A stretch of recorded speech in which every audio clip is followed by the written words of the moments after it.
big development around Diddy as we're following this case very closely here on Live Now from Fox, as Diddy's lawyers say the offense raided his jail cell and seized a bunch of privileged materials. Investigators descended on the Metropolitan Detention Center in Brooklyn this morning for a safety operation. Chopper 2 captured various agencies on the ground, including the Federal Bureau of Prisons, the Department of Justice, and the Office of the Inspector General. Sean Diddy Combs is currently being held there on sex trafficking charges. Diddy's lawyers are claiming that it violates his Fourth Amendment right. However, inmates don't have Fourth Amendment expectation of privacy in prison, so that argument is weak. Guards can search his cell without probable cause or a warrant. Sean Combs has recently made headlines after expressing outrage over reports that federal authorities are spying on him in his prison cell. The hip-hop mogul, currently facing legal challenges, has claimed that his privacy is being violated in a manner that goes beyond standard prison surveillance. Diddy's frustration stems from the invasive nature of the monitoring, which he alleges is being used to manipulate his legal defense and undermine his rights. The controversy has sparked debates about the ethics of surveillance within the criminal justice system and the balance between security and personal freedoms. And the FBI, they just raided his jail cell. Now, this really pisses defense attorneys off because clearly they've gathered evidence that's going to make it a lot harder for them to do their jobs, because he was in there writing notes, probably potentially to send out third party to other people to have them continue intimidating witnesses. Keep in mind that all of this comes right on the heels of them having recorded jail phone calls of him using other people's phone accounts to be able to contact people and have them contact witnesses. All of this is super illegal to do. Now his attorneys are claiming that some of the stuff that they took was actually covered under attorney-client privilege. Basically, if you have communications between you and your attorney, they're not allowed to touch that. But the FBI has already countered with the fact that they have a private, objective third party that's gone through and made sure that that's not anything that they're looking at. Diddy's legal team is pushing for the dismissal of his trafficking case, citing alleged prosecutorial errors during a recent prison cell search. In an emergency court hearing held in New York on Tuesday, his attorney, Mark Agnifilo, accused federal prosecutors of violating Diddy's constitutional rights, arguing that these actions could jeopardize the case against the music mogul. The defense contends that the mistakes made by prosecutors could lead to the case being invalidated, raising serious concerns about the integrity of the ongoing legal proceedings. Well, Steve and Natasha, if there was any doubt, it's all gone now that the pressure is mounting and the stakes are getting higher in this federal sex trafficking case against Sean Diddy Combs. This afternoon, we received a last-minute notice from the U.S. Attorney's Office saying that there would be an emergency hearing right here at the federal courthouse at 500 Pearl Street, and new allegations, but this time being made by Diddy's defense against prosecutors. Diddy's defense team slammed prosecutors for what they say was a violation of attorney-client privilege. Agnifilo argued that the seizure represented a complete institutional failure and described the cell search as a pretext to target Diddy. He explained that the documents included handwritten notes with instructions for his legal defense, as well as a things-to-do list that raised eyebrows for its controversial contents. Today, just a little bit ago, Mark Agnifilo, his expert lawyer, filed paperwork with this same judge accusing the feds of wrongdoing. They claim that Puff's civil rights were violated after his jail cell was recently raided and a bunch of materials were taken from that. Materials that his lawyer claimed were attorney-client privilege. According to the defense, this list contained instructions to a family member to find dirt on two alleged victims. Also among the seized documents were personal pages filled with inspirational quotes that Diddy had written for self-motivation. These notes were not only privileged, but critical to Mr. Combs' ability to mount a fair defense, Agnifilo argued. This breach violates his constitutional rights and jeopardizes the integrity of this case. But Mark, his lawyer, says lots of personal items were seized, including messages between Diddy and his lawyers. In other words, items that were subject to attorney-client privilege. Handwritten notes to his lawyers concerning defense witnesses and defense strategies, which were absolutely privileged.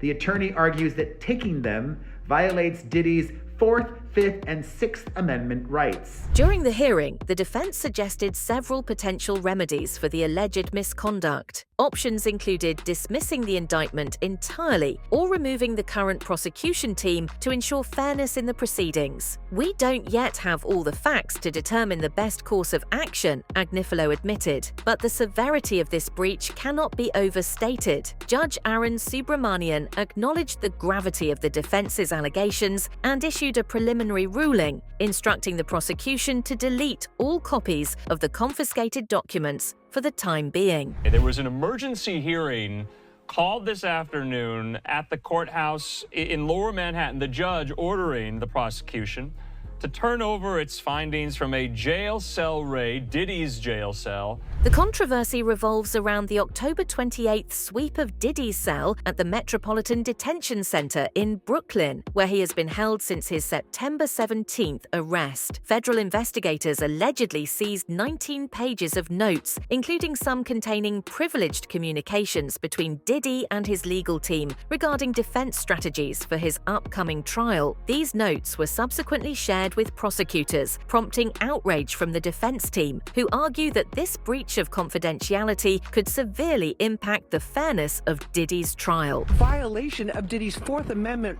constitutional right against unreasonable searches and seizures. It all goes back to that raid by the FBI, DEA, and other agencies on the Metropolitan Detention Center, known as MDC, in late October.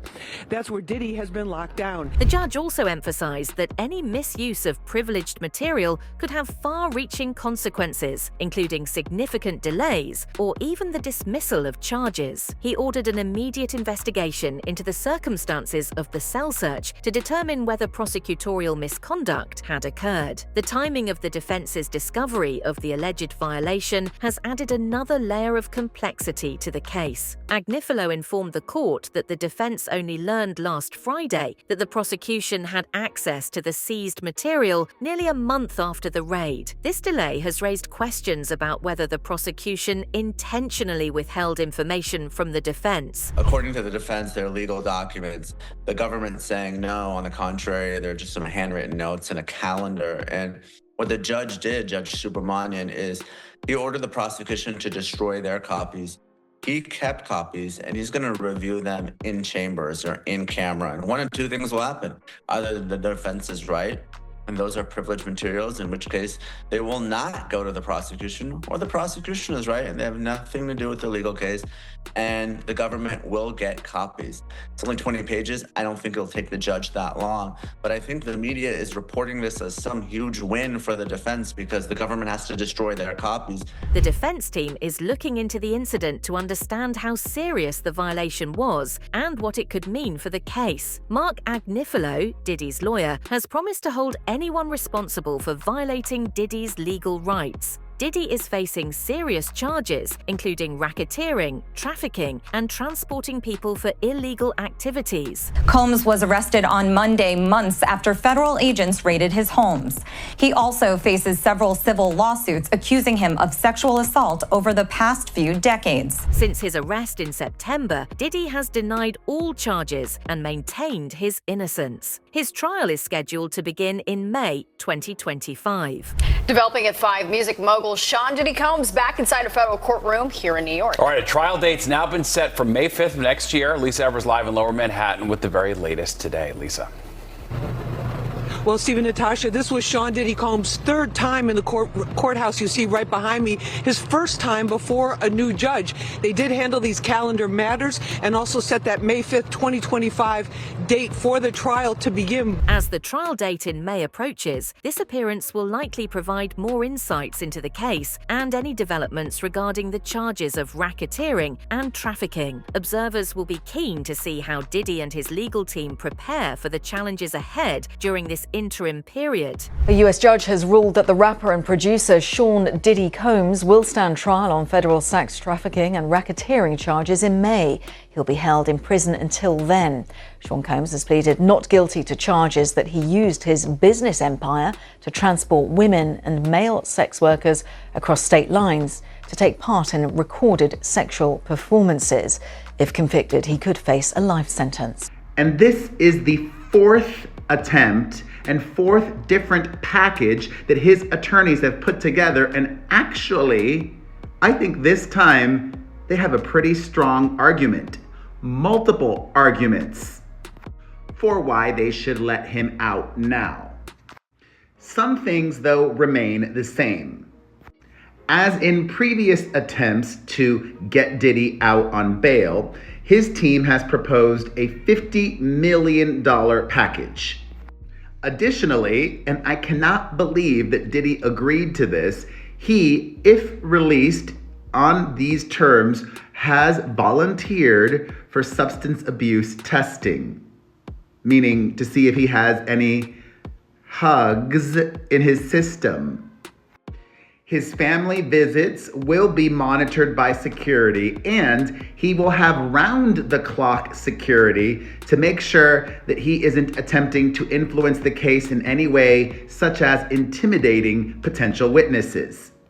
Additionally, Diddy has agreed to not have access to the internet or cell phone. Legal experts doubt P. Diddy's trial will proceed as scheduled in May, given the complexities surrounding the case. The involvement of multiple underage victims necessitates a thorough investigation to ensure their protection and credibility, which often extends the legal process. There's no way this trial is then going to happen in May? It's unlikely, especially if there's a superseding indictment involving minors, because minors present a completely different set of circumstances. Because we know through his lawyers, Combs is arguing that the sexual activity happened, but it was consensual. Of course, for sex trafficking, you need one of those three elements: force, fraud, or coercion.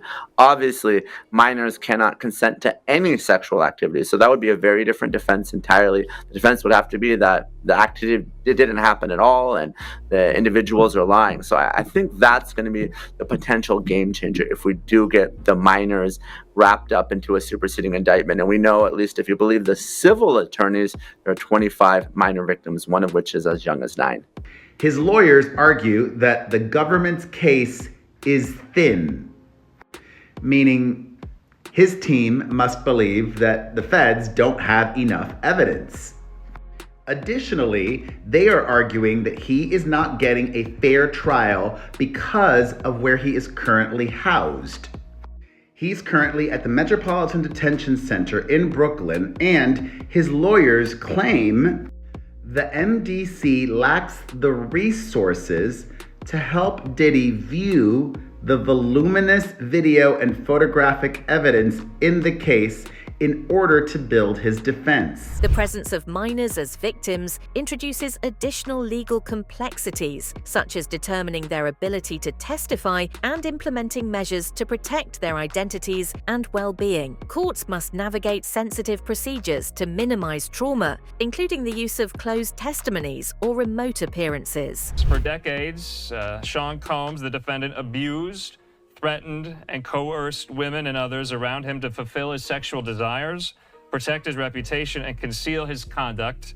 To do so, Combs relied on the employees, resources, and influence of the multifaceted business empire that he led and controlled, creating a criminal enterprise whose members and associates engaged in and attempted to engage in, among other crimes, sex trafficking, forced labor, kidnapping, arson, bribery, and obstruction of justice here. I think I made my point clear. So if child welfare come in here in 30 minutes, that's on y'all. My kid is downstairs. 15 minutes, the kids have to go. Thank you very much. Recent findings in the ongoing legal case against Diddy indicate that 120 victims have come forward with allegations against him. This significant number of claims could greatly influence the proceedings, putting additional pressure on Diddy and his legal team. As I said, our law firms have been retained by 120 individuals at this point to pursue cases in civil court against Sean Diddy Combs. You should know, in this group, it is evenly divided between males and females. There are 60 males and 60 females. The case has taken a troubling turn, with reports indicating that the list of alleged victims includes children as young as 9 years old, alongside women and men. Against Sean P. Diddy Combs, a Texas attorney says he now represents, get this, 120 alleged victims, male and female, adults and children, whose allegations span more than 30 years. The accounts of the alleged victims have not been fully vetted, but their claims involve drug-fueled sexual assaults similar to what the feds described in their criminal indictment of the music mogul. Diddy's currently sitting in a federal jail awaiting trial on sex trafficking, racketeering, and conspiracy charges. He pleaded not guilty to all charges, and his attorney once again stated that his client emphatically denies any claim that he sexually abused anyone, end quote. Here's the bottom line. He looked for bail once, couldn't get it. Looked for it twice, couldn't get it. Now, through an attorney, the defense is reportedly confident in this case, as Sean Combs' attorney, Mark Agnifilo, said he'll fight like hell for his client. So this was the first step. We have a bail appeal scheduled for tomorrow at 3:30 in front of Judge Carter, the district judge assigned to this case. I think that we made the points that we've been wanting to make. I think he came out. Mr. Combs is a fighter. He's going to fight this to the end. He's innocent. He came to New York to establish his innocence. He's not afraid. He's not afraid of the charges. There's nothing that the government said in their presentation today. What do you think about the allegations against Diddy and the legal battles surrounding his case? Share your thoughts in the comments.